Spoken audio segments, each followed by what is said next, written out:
go on to our next guest. Goes by the name of George. How you doing, George, mate? Yeah, not too bad. It's a bit of a better mood this evening. Yeah, absolutely, absolutely. And when that game today, those 3 goals, I mean, I can't remember the last time I've had such a feeling of pride watching Spurs for a long time, right? I haven't celebrated a goal like those three. Yeah. I can't even remember how long. My gosh, it was such a good feeling, especially when Mikey got his one, because you could see he was really, really trying. You could Yeah. see the frustration every time he made that back post run, and he didn't get the ball. You could see his arms going up, his head was going down. I was starting to get a bit worried for him, for his confidence, like moving into next games.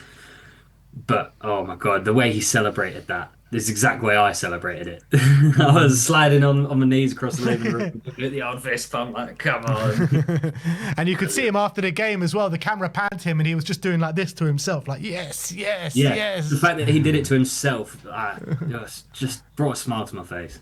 Yeah, absolutely. Yeah, it was a fantastic night, wasn't it, George? And how do you think potentially this night, the fact that we were struggling, we turned to these youngsters like Scarlett, who's been out in the cold on loan deals, and Ajayi, and they came in and obviously won us the game and made all the difference. Do you reckon that can have a real big impact on our season going forward in terms of their involvement potentially?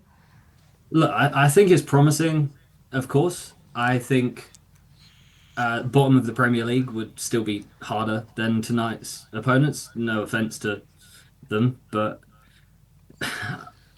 I don't want to get carried away. I think that's the way of saying it. And if we hadn't won tonight, that's the first thing everyone would have jumped on Ange's back for. So, I mean, I'm always trying to think of the other side of things. So whenever everyone's saying Ange out, especially Sim, you've seen that I'm quite on your side of things, and I try and defend him. But also when it goes the other way, I try and think of that side of things. And if it hadn't gone well today, I think Ange would have been out of a job, and especially considering how many youngsters were on the pitch.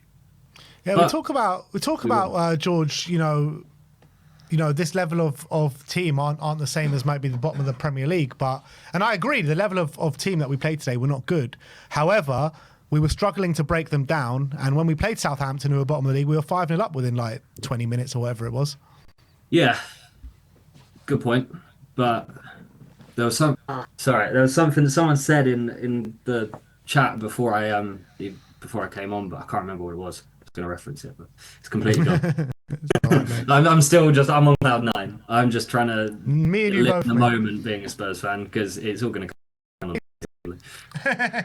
And how do you maneuver that situation? Like, what players need to be given a rest? How much do you prioritise the game on midweek Liverpool? I don't envy Ange's job. I really don't. Personally, I think he's doing a good job of rotating where he can. I think, obviously, going back to the hindsight side of things, I think it's all well and good now saying that Jed Spence should have been tested a lot earlier, but he was tested a couple of seasons ago, and we were all saying, "Oh, get him out of the club." So again, I think hindsight's a big thing. I think we just need to roll with the punches, get as many players on the pitch for as short as possible time, and just get as many players back as we can. Yeah, But you say that about Jed Spence. I mean, but he comes on in the Carabao Cup and pretty much keeps us in the tournament. In pre-season, he was one of our best players that have performed in pre-season. Seem to be the ones that have been consistent throughout the season. that's a good point, to be fair. I didn't think of that. And now that you say that, I said that Jed Spence was our best player pre-season, and then second was Bogville. So, eat my words there. Yeah, and Dragashin looks like he's picked up an injury. I was just reading a quote from Ange saying he did good, he said, when he was coming off the pitch. So as we get Van de Ven back and we lose another centre-back in Dragashin. We just can't get any luck, can we, George, when it comes to this injury situation? Never ending, isn't it? Obviously, I don't know if you saw the little clip of him on the sideline when he lunged for the ball, pretended to pull his hamstring. Yeah. So that was Yeah, top really quality topped it up. banter. Yeah, it really Yeah. did. What do you rate our chances in the Europa League then? You know, our next opponents, I don't know if you've seen one of Galatasaray, Alkmaar, Midtjylland or Sociedad. How far do you think we can go? I said beginning of the season, I'm not going to change it. I think we can win it. I think we're more likely to win this than anything else. I've said that the whole season. Yes, obviously injuries have been there, but we've always sort of been kind of consistent in this competition. We've only had one or two minor hiccups. I know we've not played many games in comparison to the Premier League, Yeah. but it's obviously been a competition where we had the chance to. Can you hear me? Cut out. There. Yeah, we